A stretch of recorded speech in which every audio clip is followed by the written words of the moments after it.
the Tokyo area. Is that right? Yeah, Kamagawa, Chiba on the Boso Peninsula. Awesome. And Thanks you guys for Melbourne, joining. Australia. And Melbourne, Australia. Sorry. Thanks you guys for joining. It's so great to have you here. I'm a big admirer of your work. One of my first questions, which I think I warned you about, is how did you get interested not only in hacking or programming, but into following more of a social impact, sustainability type of road in your career? Jacinta? Who wants to go first? All right, I'll go first. Yeah. I've been involved in technology for over 20 years and got really interested in it sort of at university when the internet was starting to really kick in. And what I loved about it was just the autonomy and the way you could explore and create and learn and share. And there was this sense of potential, but also, you could jump in and take things apart, build things together. There was so much exploration that you could do on your own, and it was open, and people were really generous with sharing knowledge, how to program and that kind of stuff. So and then since then I've kind of moved around in different kinds of areas of technology. So from the software programming side of it, the web side of it, the database, the server, and then as hardware opened up to become more and more accessible, especially through platforms like Arduino, I started to get interested in creating devices that I could could also, for example, just tack onto some books that I might be writing or create little things on my own. And then, started up with hackerspaces because that was a great place to learn and to share and to do projects and collaborate with others. That's my tech experience. So maybe, Akiba, you want to go through your tech and then we'll answer the second part of the question. Well, I think I've been involved in technology for a long time on the because I started out doing chip design, semiconductor design and programmable logic, hardware, firmware. I think I kind of got disillusioned because a lot of people were just doing technology for technology's sake, and I think that it wasn't very interesting just to make something that was kind of novel or something. I think that there had for me, I spent a lot of time trying to find a deeper meaning in technology, just so that I could feel so that there was there was more purpose for me to try and get better at it. And so and so we ended up kind of in environmental monitoring and conservation technology, as well as technology for say the developing world. And and so I feel rather than trying to do bleeding edge technology, I think what Jacinta and I really look for is what is the context for the technology, and I think that's more important than the actual technology.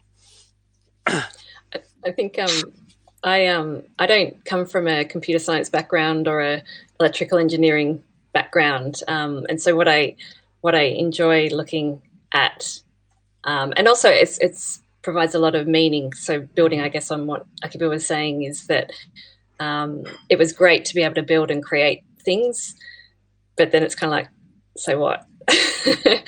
And so after a while, it became more and more interesting and more meaningful to talk to people that have got some real problems, or to look behind some really big issues, to see how the skills and the things that I enjoy and Akiba enjoy doing, just playing around, how that can actually bring value and change for better. So and also you get to learn. There's a lot of knowledge exchange. So you're working with subject matter experts who run really, really deep, especially in from soil through to wildlife research, and and just to be around people that are doing amazing stuff and being able to contribute in our way is really, really rewarding. Yeah, that's great. Well, you guys have, we're just going to talk about a handful of interesting projects that you guys have worked on. But you guys are so connected, not only in Japan, but across the world to some of these projects. And they're so impressive in taking care of the environment, conservation, like you said, farming, wildlife in Africa. So let's dive in and talk about some of these amazing projects. Can we talk about Hacker Farm at first? Yeah, sure. I mean, like, I guess, Jacinta, do you want to talk about it? Or do you want me to talk about it? No, I think you should talk about HackerFarm. Okay, yeah. So, well, actually, I guess to understand HackerFarm, then it's probably better to understand the first hackerspace that Jacinta and I kind of helped start and were involved in was Tokyo Hackerspace. And I think it was a really good experience because that was our first kind of kind of community technology, like working and collaborating in a technology community. And then but I think that there's no so everybody was working on kind of like small projects that like they thought were kind of interesting or something, but also that it was like I think it was just a bit like when I was like before when I was saying like technology for technology's sake, it was kind of like that. And so there was a chance to get some property in the countryside, and then so we discussed the potential to start a hackerspace in the countryside, which would give specific context, and that context would be like agriculture and deal like how can technology be applied to rural things. And I think that's when we kind of got the seedling of Hacker Farm. I think everybody probably logged off by now. I like the pun. No, I get it. I think the other thing to say into that is that at the time of Tokyo Hackerspace, it was just when hackerspaces were starting to really grow and be started across the world. And I think that there's a bit of a evolution of the hacker movement into a maker movement, into a broader movement, and all these branches. Now they've definitely logged off. have really grown. And I think with Hacker Farm as well, there was a group of people. Some were already living in the countryside that were involved in technology. So there was a little bit of a movement towards a different kind of lifestyle as well, one where there was a bit more space. Things weren't as space constrained as you get in, say, cities like Tokyo. And with that comes different kinds of, I guess, things that you can do and different sort of areas you can be involved in. And so Hacker Farm's really grown and developed in many different ways. But it's a journey, and there's been a lot of people that have contributed to that journey as well, who've sort of come, who've gone, who've stayed, and that kind of thing as well. What is it that you found yourself doing with Hacker Farm? Like, was it mostly irrigation, like monitoring minerals and chemicals in the ground? I mean, what kinds of things specifically did you find yourself doing with technology at the farm? I'll take this one. If that's okay. I think that initially we really didn't know what we were doing, and I think the idea was just to create a communal project space, but with a built-in context and applications. Because I think it basically, being out in the countryside, you kind of have built-in problems that you can already deal with, just right outside your door. There's aging population. There's farmers that are 80 years old, and so can we make things a bit easier for them? The answer is no, because they're not really interested in technology. So, but I think that there's to answer your question, I don't think we really knew what we were doing, and it kind of it started out more emphasis on hacker, less emphasis on farm. And then as it progressed, then actually we're more involved on the farming side. and then we just implement like whatever, like the technology that we need to, but there's not really a focus on it. And I would say even, oh, well, just one more thing is, I would say even now it's more, we look more at, like Jacinta said, lifestyle, and also maybe the food chain of, like growing and production and then processing, and things related to that. And technology just kind of fits in more as like something that can facilitate some of it, but it's not really the main focus. I think what we discovered as well, and even here in Australia, you see it, that there's a lot of similarities between farmers and people growing and working on the land and hackers, in the sense that you look around at the available materials you've got, you take things apart, you put things together, you adapt things to a specific need. So even here in Australia, for example, one of the farmers had got an old spa and hooked it up so that it would wash the lettuce. So, because you can put it on a really gentle bubbles. So, I've seen washing machines used to do the same sort of thing. So there's a lot of synergies as far as approach and methodology in that kind of way.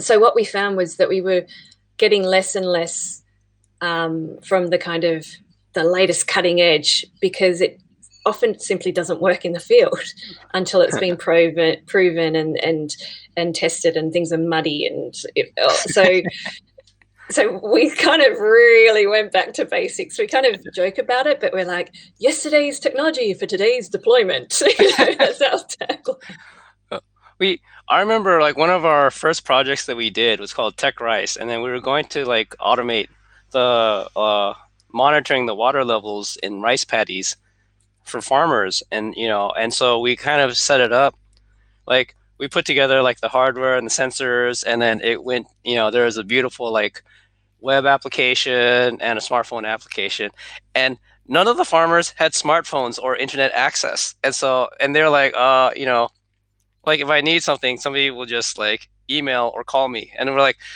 oh, okay. Or fax. Facts they probably have, right? Yes.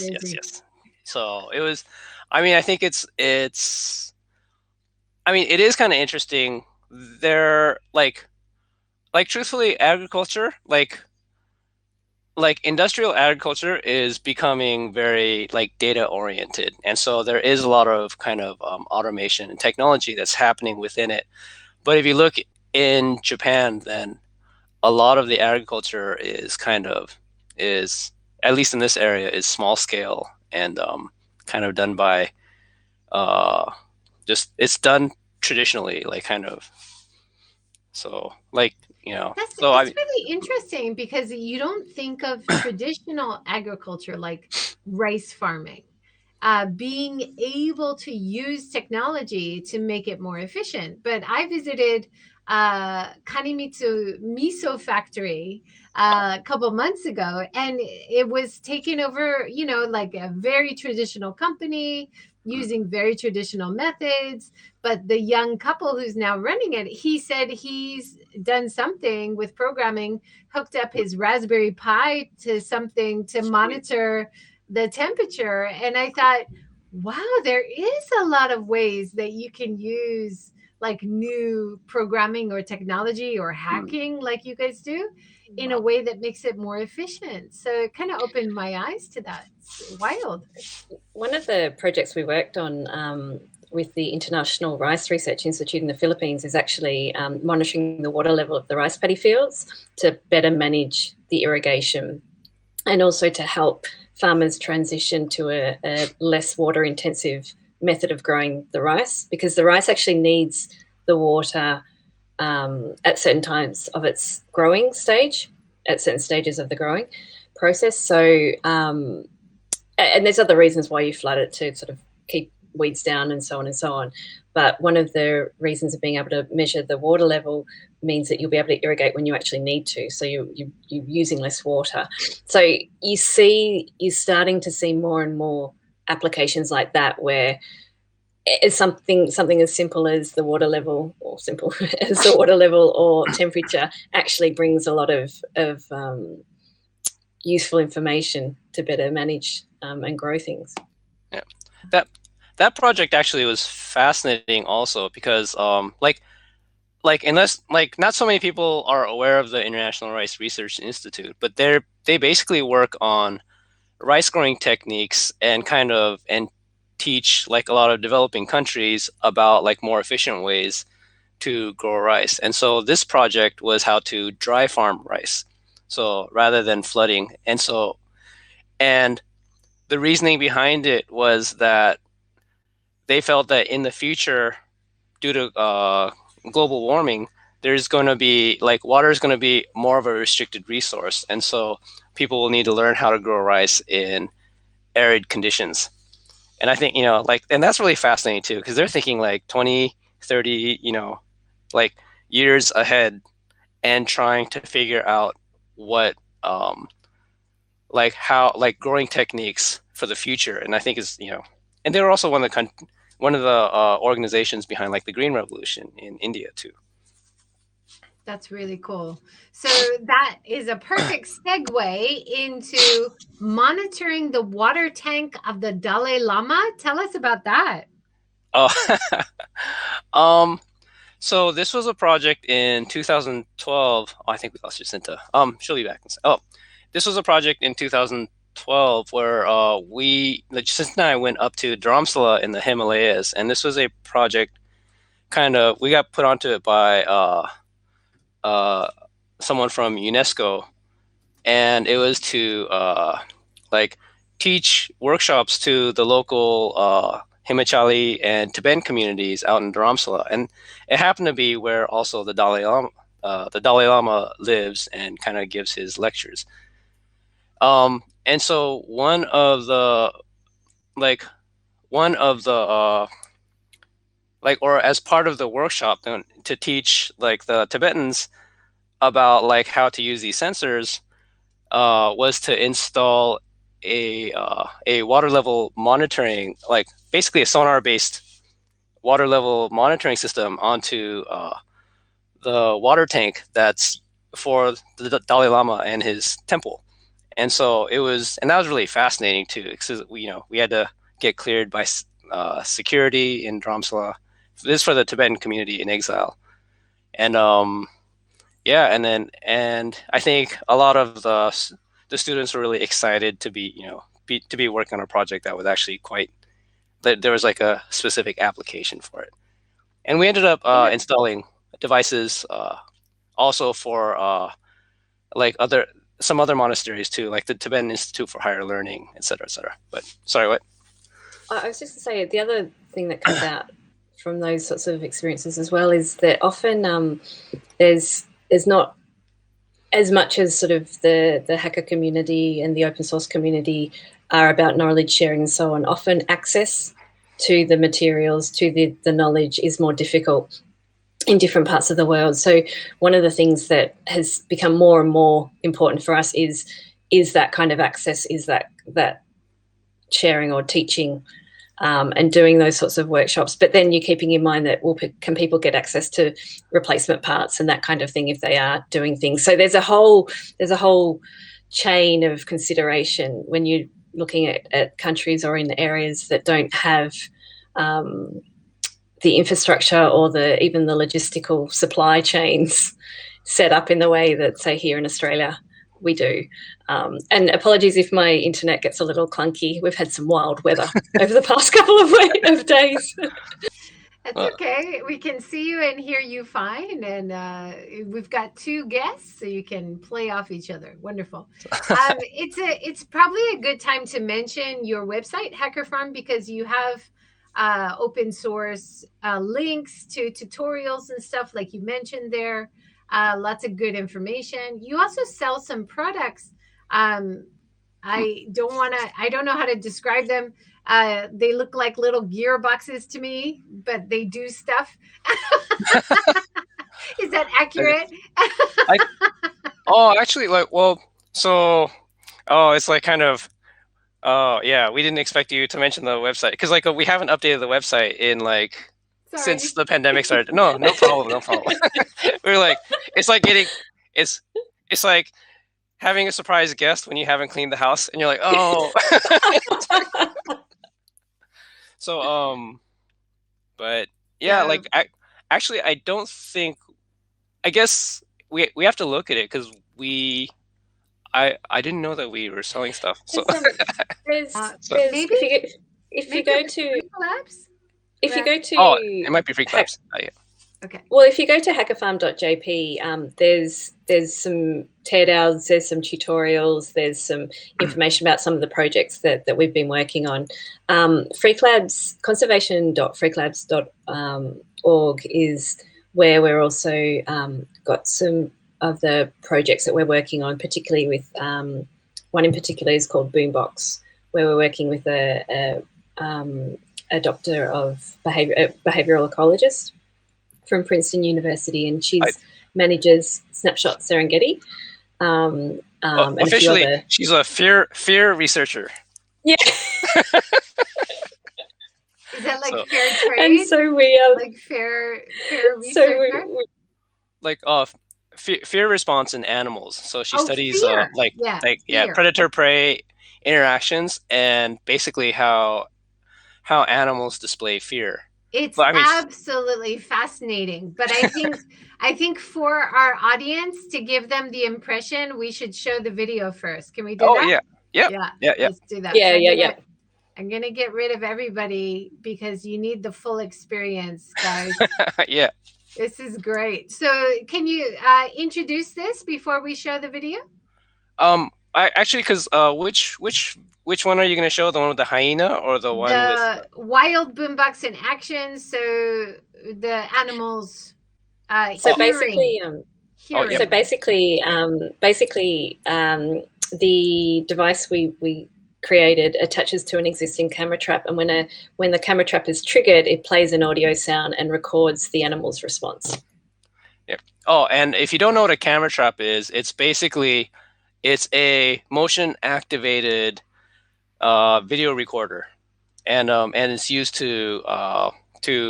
it's used by researchers to take videos of wildlife out in the field.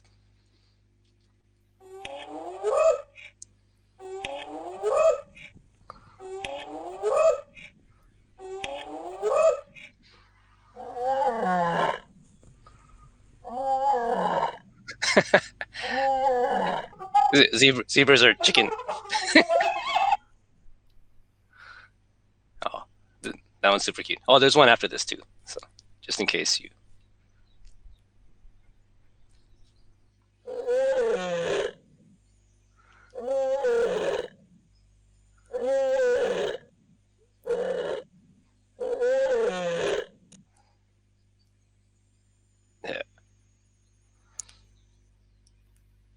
I'm not sure whether you could hear the audio, but we discovered that the only animal that walks towards a lion roar is another lion. So you're like, whoa. Those lions are scary. So like that is crazy. Like when I watched that the first time, and the other video didn't work for some reason, I couldn't download it, but it was it the hyena that ended up destroying one of the boxes? Yeah, it ate one of our devices. But they're really curious, and this is what's really fun, because when you're developing something, you're not considering that it's going to be eaten by an animal or the wires are going to be pulled out by baboons. And so you come up with really interesting challenges, and then you go, oh, how do we kangaroo-proof this? Oh, we have to put some snakes around it because they've got quite a strong kick and a punch. So. But I had read about something like this just the other day. I don't think it was Japan. It was somewhere where they were trying to find ways to scare off animals from maybe farmland so they wouldn't eat the vegetables.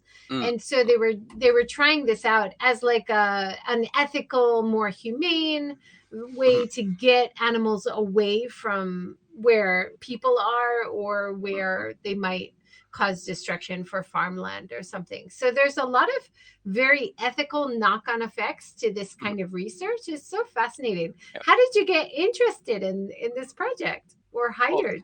Oh, actually, before that one, like it's interesting that you mention it because we're actually working with a group. one of the national parks in Congo to use the device as elephant deterrence, so that elephants won't raid farmers' crops, because that's one of the main reasons why elephants get killed, is because they keep on trying to raid farmers' crops and farmers trying to defend their crops. So just as an aside, so we're looking into like deterrent applications too. But sorry, Jacinta, did you want to? No, that's great, because like in Japan we have a lot of monkeys. I know an organic farmer in Shiga, and he is battling like crazy trying to battle the monkeys, and he has an electric fence. If he could use something like this, that would scare, I don't know if monkeys get scared by anything, but yeah. we have a place in Kamagawa, which is an old kaminka, and it's on a little mountain and has all this orchard land and farmland. And the monkeys come through and just clear out all the plums, all my plums overnight. Jacinta's like, oh, you monkeys. Yeah, so, when I visited Chuck Kaiser, it was his farm where he was having so much trouble with monkeys. And he said basically none of the animals want any of the salads. It's all the lettuce and everything, which is totally fine. And he's like, I think it's only humans that like salad. But if it's anything else, they will just destroy it all. And that's what's kind of nice, is because we've got this technology and we're trying it out on problems that are facing us as well. And then you find that there's other applications. But Akiba, did you want to talk about Boombox and how that one came about? So we're on this wildlife technology forum called Wildlabs, and the woman that we work with now, who she's like a camera trap expert, and she's doing the fear response. And so she had put out a call like, hey, can anyone, I read this paper and they did this really interesting experiment, can anyone help us design something? And so I was like, no promises, but we'll give it a shot. And so we designed it in collaboration with her. And then, and actually, the results were amazing. And so now we're expanding the project. Now it's, we're working with, I think, 4 more researchers across wolves and I think in Mozambique, I'm not sure what they're studying. But so the project is expanding. So, it's really fascinating. And the fear researcher that we work with, she's such a badass. So whenever we do conference calls with her, she's like, I got a bit of malaria, but anyways, let's figure the next steps out. I was like, oh, you're so awesome. But what's nice about Wildlabs is that there's a community there, and they'll talk about what they're working on, what sort of technology they're using, and what they're looking for. And usually it's kind of bespoke. It's pretty customized. So and again, this is kind of hackerish in a way. What they're doing is that they're taking off the shelf sort of products and trying to adapt it. And so what we're looking at is how we can kind of create custom devices that sort of fit better with the kind of research that they want to do, or that can build upon some of the existing technology that they're already using. And there's lots of good groups that are doing different kind of work in that space, which is really exciting to see. So part of what's fun for us is to collaborate with researchers and conservationists, because then we get to learn about their subject and apply it to, say, Mountain House with the soil and the erosion, for example. But then we're also demystifying a little bit the technology. So when you open up the camera trap and you look at the circuit board, it's not like this black box that you're looking into. You can actually start to look at how you might be able to adapt it or extend the functionality. That's really interesting. It reminds me of the talk I had with Jane Best of Refugees International, which is now Refugees Empowerment International. And she was talking about during coronavirus, one of the difficulties of supporting local groups around the world who were supporting refugees was technology. And a lot of them didn't have smartphones. They didn't have a way to get on a Zoom call. So there was a big gap there. So if your group is working on things that they have, and how can they hack that to use technology, that's next level. That's awesome. Oh, also, yeah, I mean, like, it's interesting that you mentioned that. Like, we do a lot of work with like well, we do a lot of work in like kind of in the international development domain also. So if you want, if you want to put us in touch with her, we can, we can at least kind of we can talk to her. If we can help out with stuff, then we'll try and help out. And then and I think that if she needs stuff like basic technology like computers, like for Dharamsala, we ended up shipping out like 60 computers for our workshops out there. But Japan is really interesting because whenever a company, whenever corporations kind of upgrade their computers, they basically just give the old computers to liquidators that sell them for like $30, like 3,000 yen, 4,000 yen. So you can get a lot of really good laptops for almost like nothing here. Wow. And the other interesting thing with Japan is that some of the infrastructure issues that we see overseas, we also experience locally. We're managing a property where the bore would break the water pipes, basically, so the water would stop. And so that also happens in some of the places that we work in as well. Oh. Or the septic trucks. No, I mean, not here in Japan, but so we're able to actually test out some of the stuff that we're developing locally in the countryside before it goes to deployment overseas. That's crazy. Well, we were on a World Bank, so it's like Japan is such a country with so many contrasts, but we were on a project with World Bank in basically in the remote rainforests on the border between Panama and Costa Rica. And so this is a place called Changinola. And then we were auditing their water infrastructure, and they just had these crappy PVC pipes that would break all the time, and so they had these constant water outages. And we're like, "Oh, you guys have those too?" Yeah, we have them in Japan, and in our at our place. And then we just end up talking with the villagers about how to deal with stuff like that. And we talk with the World Bank water specialists too. But it's really interesting because Japan is a super developed country, but there's a lot of places which are like third world conditions as well. So yeah, well, let's talk about the World Bank project in Egypt, because I thought that was really interesting, using technology to monitor for safety for the water system and to kind of deter people kind of cheating and dumping sewage where it shouldn't be. How did that project go? Can you tell us a little bit about it? Jacinta, you want to talk about this one? Yeah, so the World Bank is also working with the Egyptian government on a much bigger infrastructure project to connect villages to a septic system that's to update and to connect some villages to septic systems. Our technology component is one aspect of that bigger project that requires a whole lot of redevelopment, infrastructure development, but also, I guess, social behavioural change as well. And because there's real economic pressures, people don't usually willingly do stuff like this. There's economic pressures, there's life pressures that are facilitating this kind of behaviour. So the technology that we went on as an advisory role to explain what kind of technology was available, but also to develop a system that would monitor the GPS location of the septic trucks that would pick up the septic and then look at where they would dump it. And the way that we did that was by monitoring the liquid level in the septic truck. So you could actually see where it was being discharged and map that to a location. And from that could then send an alert and escalate that through whatever channels were set up in place.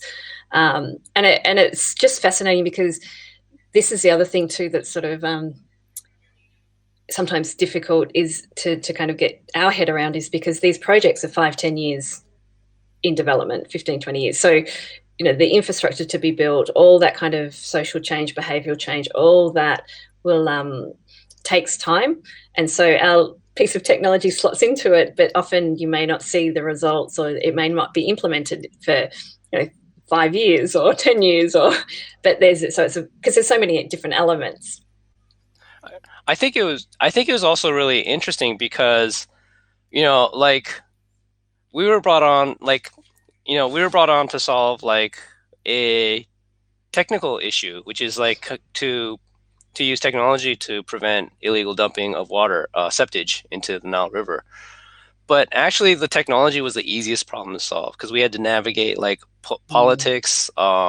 We had multiple meetings with government ministries and officials.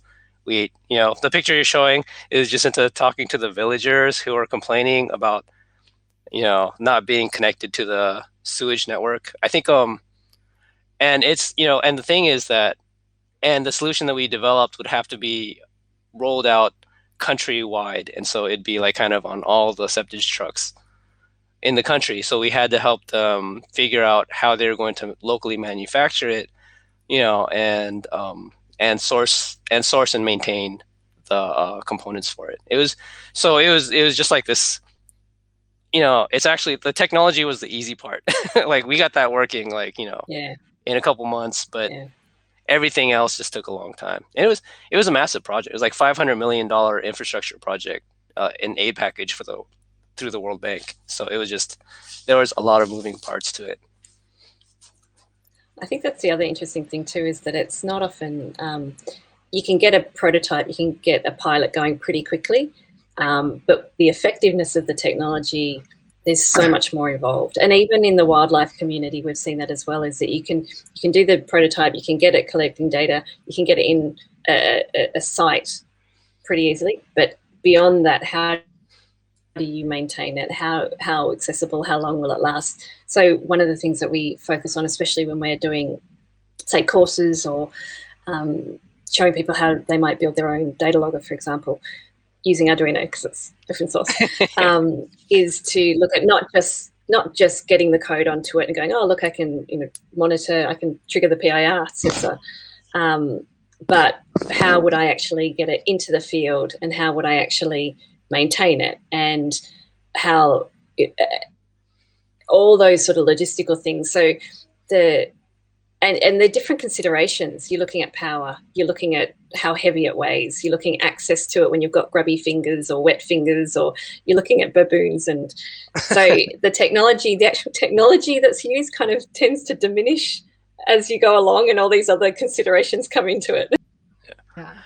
But that's a really important question that I think you must have to think about, is the ethical considerations. I mean, a lot of what you do with SafeCast, monitoring radiation so that it can be open source and anybody can access the data or anybody can get the data.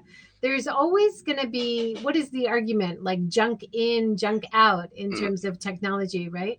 Like you have to worry about somebody using the technology, which is intended for good, in a bad way, right? That must always be something you have to consider as part of the process. Is that right?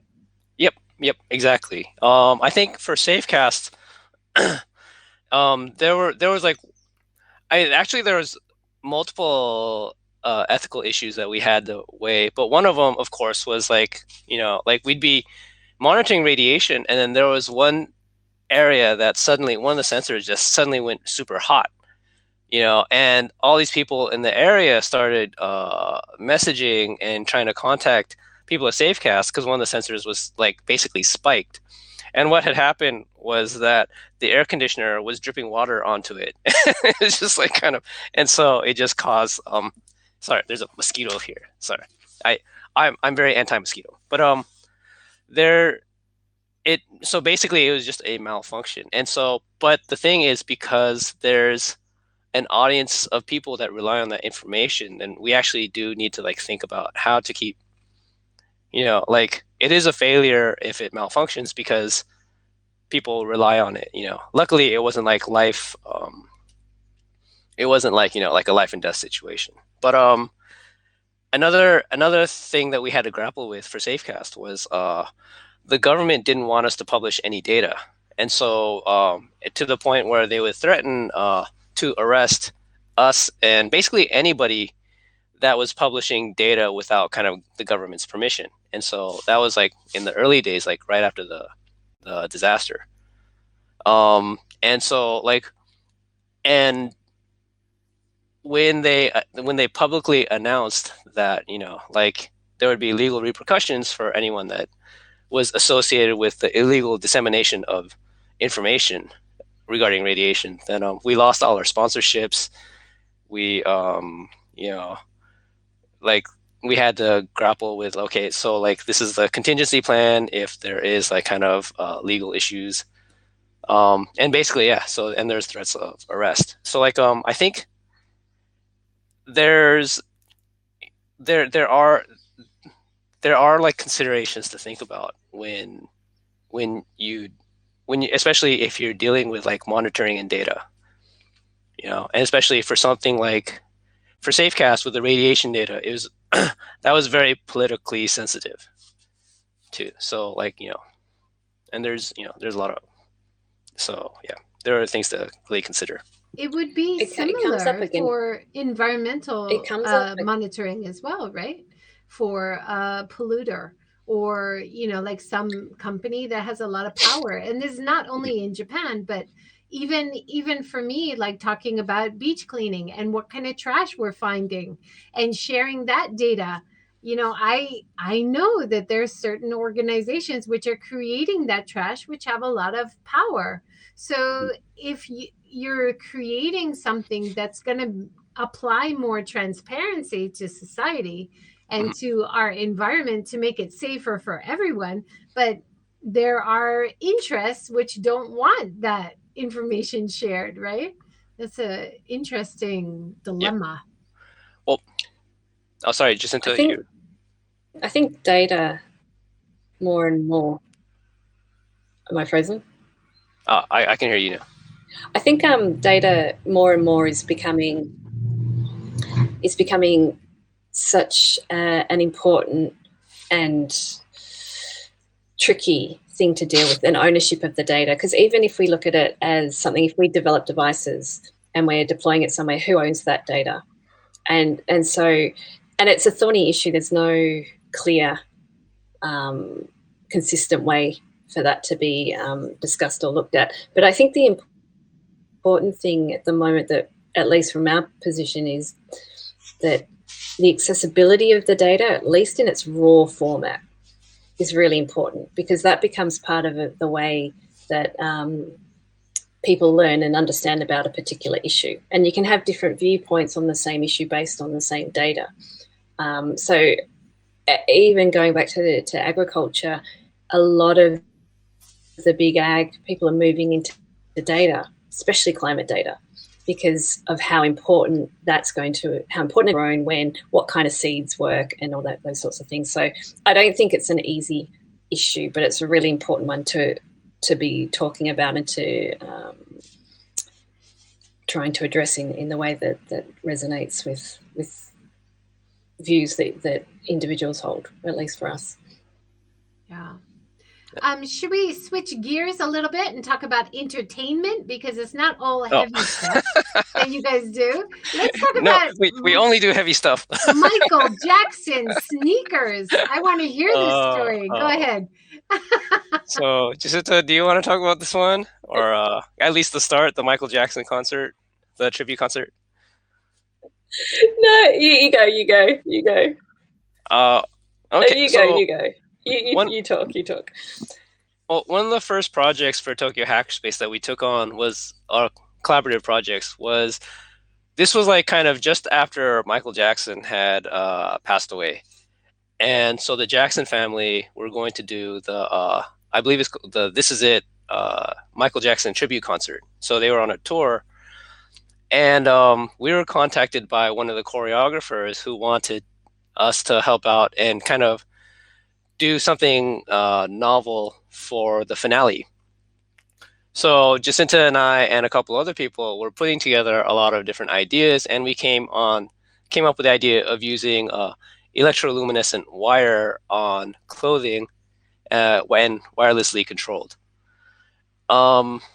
Due to like like Jackson Family Politics and things like that. Like the concert got called off, and so we kind of shelved everything that we developed, and then but interestingly enough, it got resurrected in 2012 when we were contacted by an Osaka-based dance crew called Wrecking Crew Orchestra, and they were looking for they were looking for like interesting technology to control lighting on their costumes. And they were actually, because they were already prototyping it, and they had like switches, but they would like manually control these switches in order to like kind of have the effect of having the lighting kind of synchronized to their dancing, to the music. And so we're like, oh, actually we developed something like that already, and then so like, should we give it a shot? And it turned into like the Wrecking Crew Orchestra EL squad, and the EL stands for electroluminescent. But and since then we've they've done like multiple like kind of large performances. There's like a bunch of like commercials and appearances, music videos, and next year, well, depending on the pandemic situation, then it looks like there's going to potentially be a tour, like a tour across France as well. So it's it's quite interesting. What's really fun. Awesome. I think I saw it on America's Next Dance Crew. Was that your technology in work, or was that a different thing? If it was in the US, then it was probably a different group. So there's a couple groups that are like kind of that play around in this space. But the tricky thing is that you would need to have like dancers, and you would need to have engineers, and there would need to be a pretty tight collaboration, which is why it's not done so often. So sorry. The really fun thing with the technology though is that Wrecking Crew have really pushed it. They've really pushed it, and now it's just hit the limits.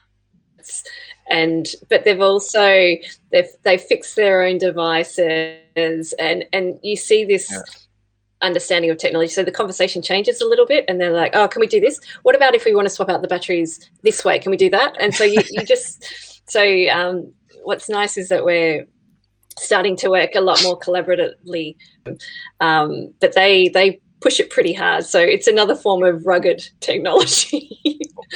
It's not environmental, brought on by humans this time. Dan. Oh yeah. Oh, it was really interesting because we'd be prepping for a TV show, and so during the rehearsal, like one of the engineers would say, like, "What kind of wireless are you using?" It's illegal if it we won't allow it if it interferes with our wireless microphones. And so one of the guys pulls out it's called a portable spectrum analyzer, which basically tells you shows you the frequency that of anything wireless within the area. And he shows them, oh yeah, see, your wireless mics are at 800 megahertz. We're up here at 915 megahertz, so it should be fine. And this was from a dancer, and so the engineer was just like kind of floored. He's like, okay. And I was like, yeah. So that's awesome to have the young generation understand the technology as well as the engineer. I love it. I think it's really. Sorry, you keep going, Akiba. Oh, well, I think it's like it is the context. Like for these dancers, there's like it fits within their worldview of dance, and I think that like the technology kind of complements the dancing, and so like they're more willing to learn it. And I think that and so they were just like they were like sponges, just absorbed it all. I think that's the same too when you look at the wildlife community, because the Boombox, which was the camera trap add-on, came out of a system that we developed for a card game and board game that we were developing using NFC stickers. And so the audio playback then turned into Boombox but you see that like part of the fun stuff, it all merges into each other in the way that you can adapt and repurpose different kinds of technology. So even though it seems kind of left field, you then end up using the same sort of device in a completely different context. And the really fun thing with working with people that are really interested in their domain, whether it's dance, whether it's board games, whether it's wildlife research, or whether it's conservation, is that they do want to learn it, but they're really focused on how it can benefit what they ultimately want to do. And I think that for us is really rewarding to talk to people like that, because there's the context there. So you don't sort of say, it's sometimes a solution and we're looking for a problem. And so it's sort of an inverse of that, where actually this is a problem. So it does all tie in. The threads are all there, even though sometimes you're not quite sure how they link up always at the beginning. Oh, and for a bit of background, so Jacinta runs a publishing company and wrote a series of children's books. And so we were developing a board game to go along with it. And then we got a little bit crazy, added electronics. And so when she mentioned NFC, so NFC are basically the technology like in Suica cards and Passmo cards. And so we're having fun playing around with like, well, what if, the card game could actually be sensed electronically, and like what, how would that change the dynamics? And so I think we have a lot of fun with our stuff, like our designs too. But that's so good, and that's so important for anyone who's trying to do social good or environmental good. You also have to branch out into maybe things that'll pay a little bit better. You're not, like you have that balance of high price tag items and maybe some pro bono work, so that you can make a living, because having the people, planet, profit balance means you have to make a living as well to keep going, right? Well, it's actually backwards. So we do a lot of the projects, the environmental projects and things like that, in order to pay for the projects like working with dancers who generally there's not much budget involved. Like dancers are usually struggling, and then well, that's interesting. That's like the opposite of the YouTube model, right? like things that are going to be entertainment value are usually the ones that they go after for the big bucks, right? Yeah. And board games are like a money pit also. But it is sometimes, the board games it's just fun, but it's something that ties in a little bit at the beginning when we were talking about moving out, say, to the countryside, is that one of the things, it is a bit of a lifestyle choice, because one of the things is to try and keep your base costs low, so you have less financial pressure to that you need to, or less, you have more flexibility if you've got your base cost low to take on projects that might be a bit riskier, or that might not say necessarily have the financial benefits that you would get from more corporate gigs. I wanted to mention before we move on, the UV light, the treatment for the masks. Yes. Since it's coronavirus time, I thought that was an interesting project. Can you tell us about that? This was back when, this was around last February/March, when kind of everyone was still like, what is this? What is a coronavirus? And nobody was really sure how it transmitted. So, and this was also when there was like a huge mask shortage, and the health workers were basically, reusing their masks, and it was a bit of it was a difficult situation, because you couldn't get masks at all. So me and some other people at hackerfarm were looking into different ways that we could kind of help out, at least some ways to work on, help out with the pandemic effort. And so one of them was to use UV light in order to sterilize masks for reuse. And so we we're investigating it. We built up a bunch of prototypes, and we purchased like the germicidal UV fluorescent tubes, and we're testing it out.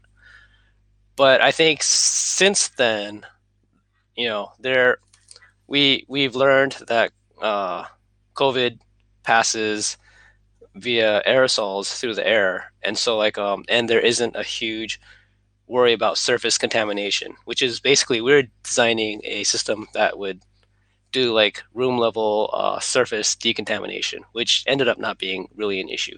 So but I think it was interesting. At the time, it was really important technology because we didn't have enough PPV, the protective clothing. We didn't have enough masks.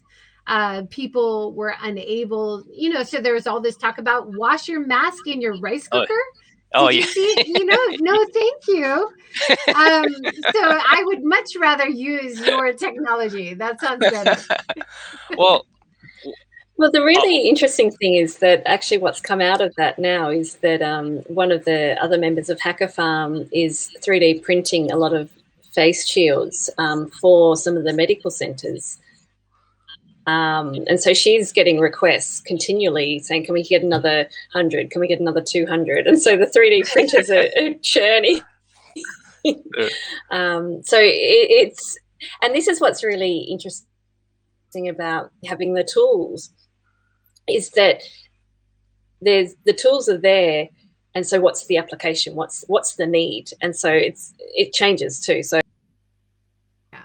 that makes a lot of sense. I was listening to the Ocean Cleanup Group, which is based in Amsterdam, and they have this great technology which gets plastic waste out of the rivers, and they're trying to scale it so it can go rivers around the world because 80% of all the ocean plastics comes from the rivers. We know that.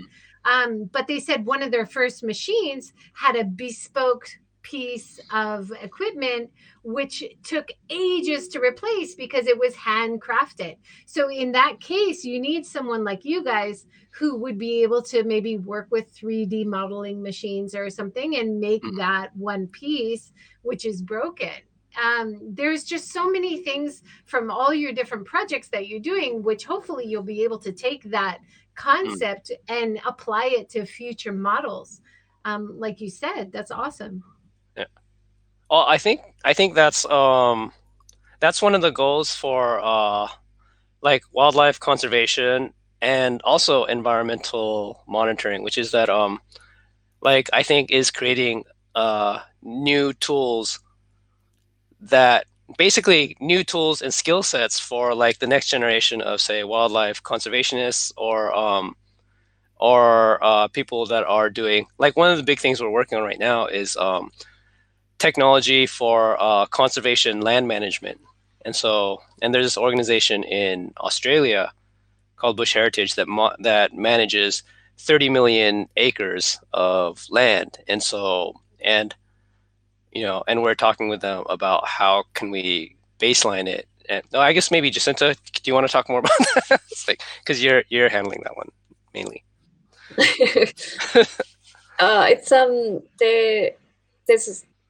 There's old depleted farmland, a lot of that Bush Heritage run now and manage, and so part of their efforts is to regenerate and rejuvenate, but also to kind of look at changes in climates that might be in the next 50 to 100 years.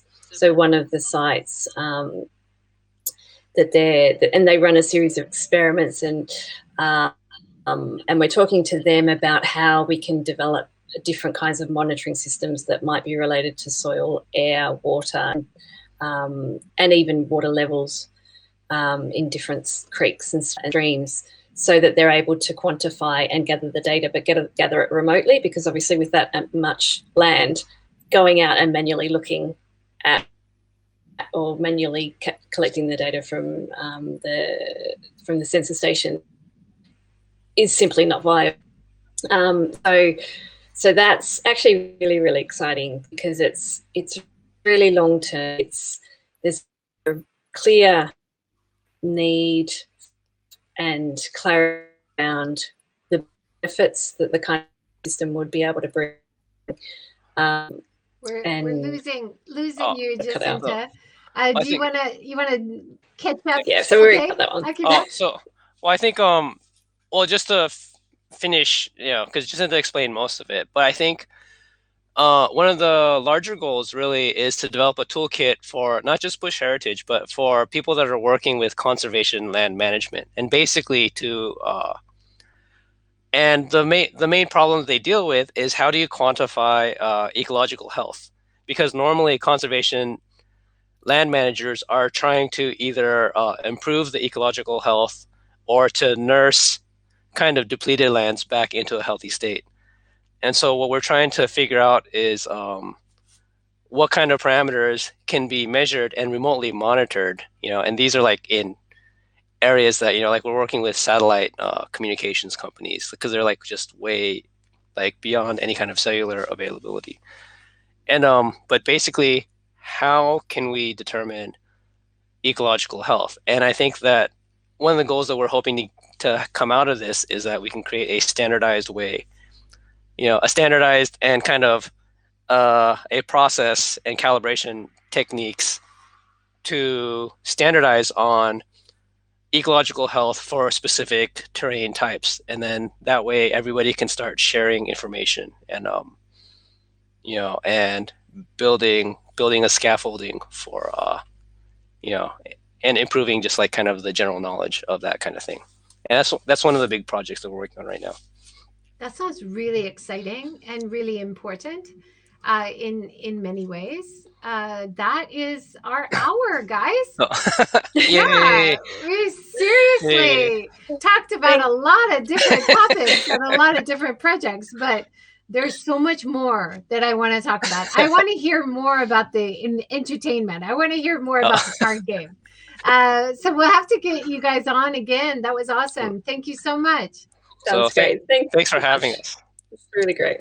That's great. And I'm so excited for all the innovation and all the technology and all the collaboration that you're doing, not only in Japan, but around the world. So thank you so much. And please don't burn out. Take some time for yourself. Yeah.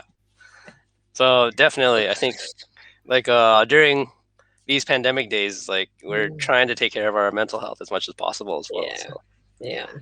I think programmers like you guys are especially difficult to turn work off, right? Because your job is to be on computers. And when do you turn off technology? It's hard, right? But please try and take care of yourselves.